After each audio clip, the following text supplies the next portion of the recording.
Les prestataires vont au-delà de l'externalisation traditionnelle des processus métiers pour offrir davantage de services à valeur ajoutée dans les domaines de la donnée et de l'analyse par exemple. Ce changement souligne le besoin de compétences techniques en interne selon la directrice des opérations de Markel. Bienvenue à toutes et à tous dans ce nouvel épisode de Tonalité InsurTech, la capsule. Avec ce format, l'idée est de partager avec vous de manière plus régulière mes réactions ou réflexions sur des sujets d'actualité ou des articles parus récemment. Le tout pour mieux appréhender l'innovation à l'œuvre dans l'assurance. Bonne écoute! Je vous propose aujourd'hui de parcourir un article paru récemment sur le média en ligne Insurance Business. Il s'appuie sur les propos tenus par la directrice des opérations de Markel Corporations, Caris Lautenbreis, qui s'exprimait sur les défis RH auxquels doivent faire face les acteurs de l'assurance lors d'une conférence tenue récemment à Londres. L'article s'intitule « Pourquoi les opérations d'assurance pourraient être paralysées par le manque de talent et comment cela affectera la feuille de route des acteurs en place ». L'article démarre ainsi.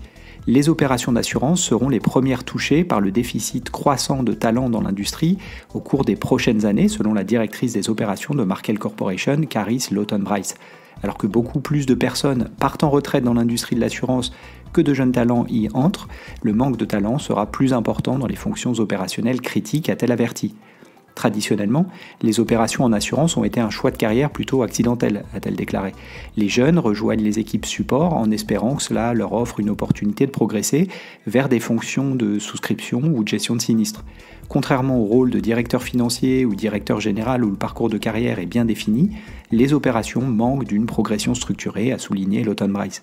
Certaines personnes arrivent d'horizons variés, mais il n'y a pas de véritable parcours de carrière, a-t-elle ajouté. La clé pour des opérations d'assurance résilientes. L'évolution de l'externalisation ajoute également à la complexité du problème des talents. Les prestataires vont au-delà de l'externalisation traditionnelle des processus métiers pour offrir davantage de services à valeur ajoutée dans les domaines de la donnée et de l'analyse par exemple.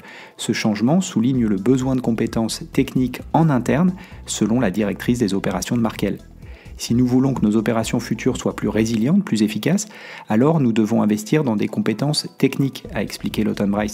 Elle a cité la gestion du changement, l'amélioration des processus et la gestion des prestataires comme exemple de compétences à développer. Les efforts visant à renforcer les compétences techniques au sein des équipes existantes, tout en rendant les opérations attractives pour les jeunes en début de carrière et les personnes issues d'autres secteurs, seront essentiels pour maintenir des organisations résilientes dans le futur. Cependant, le principal défi n'est pas seulement de trouver les bonnes personnes, c'est aussi de s'assurer que celles présentes dans l'industrie voient un avenir qui en vaille la peine, a souligné Lautenbreis. Vendons-nous cela aux jeunes en début de carrière, aux personnes qui rejoignent l'industrie? Le vendons-nous aux personnes d'autres secteurs en leur montrant les opportunités dans l'industrie de l'assurance? C'est une question. Pourquoi les feuilles de route opérationnelles sont surestimées? Le déficit de talent fait partie d'un ensemble de facteurs susceptibles de transformer les opérations d'assurance dans les prochaines années. Associé à l'imprévisibilité des technologies, notamment l'intelligence artificielle, le défi de la main-d'œuvre pourrait rendre la planification à long terme compliquée pour les organisations d'assurance. Pour Lautenbreis, l'idée d'un plan fixe pour naviguer dans l'avenir des opérations d'assurance est au mieux spéculative. Je pense que si quelqu'un vous présentait un plan pour 2030, je le prendrais probablement avec un peu de scepticisme, a-t-elle déclaré à l'audience de professionnels de l'assurance lors de la conférence où elle intervenait. Au lieu de cela, Lautenbreis a prôné l'introduction de changements progressifs, plutôt que de suivre des grands plans pluriannuels.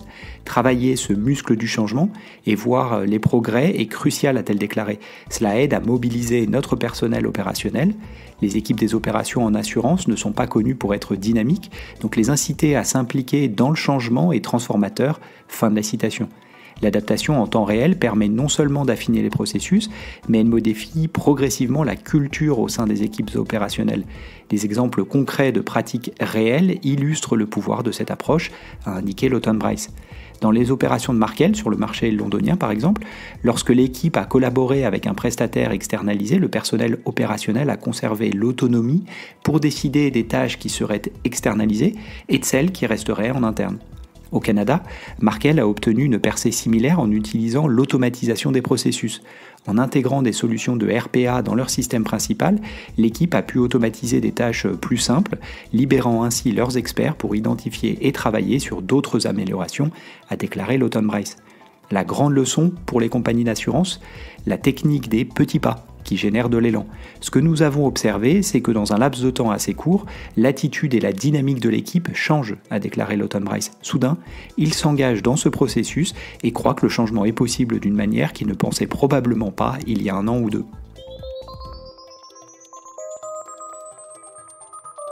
J'ai souhaité partager avec vous cet article car il s'intéresse à un sujet trop peu abordé publiquement, les enjeux RH. En effet, les acteurs historiques font face à plusieurs défis quand il s'agit de talents, et l'article les illustre bien. D'abord, il y a l'enjeu d'attirer les talents, et en tant qu'investisseur InsurTech, je ne peux que constater le défi que représente l'attraction de profils tech ou data par les acteurs en place, alors même que ceux-ci sont plus nécessaires que jamais. Ensuite vient le défi de les retenir.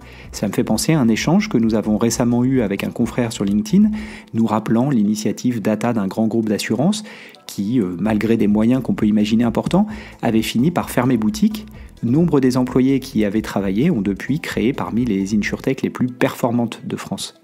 Enfin, je pense à l'enjeu de la formation et de la montée en puissance des collaborateurs et collaboratrices. C'est peut-être l'enjeu le moins clairement évoqué dans l'article, même si la notion des départs en retraite versus l'arrivée de jeunes recrues le laisse penser. Et ici, je pense que les solutions d'IA générative, dont nous parlons régulièrement dans le podcast, peuvent aider. Par exemple, la startup Zelros, dans laquelle nous avons investi, permet aux agents de monter en puissance 3 fois plus vite lorsqu'ils rejoignent une nouvelle équipe. La technologie vient les accompagner pour mieux appréhender le portefeuille de produits et bénéficier des bonnes pratiques de leurs pairs directement intégrées dans des recommandations à la volée. Bref, si la technologie est l'un des enjeux sur cette problématique RH, elle peut aussi être une partie de la réponse. C'est la fin de cet épisode, merci pour votre écoute. Si le contenu vous a plu, n'hésitez pas à le partager autour de vous, auprès de vos collègues. Puis ravi d'échanger ensemble, vous pouvez facilement me retrouver sur les réseaux sociaux, Twitter, LinkedIn. Et évidemment, je vous donne rendez-vous pour le prochain numéro de Tonalité InsurTech. À bientôt.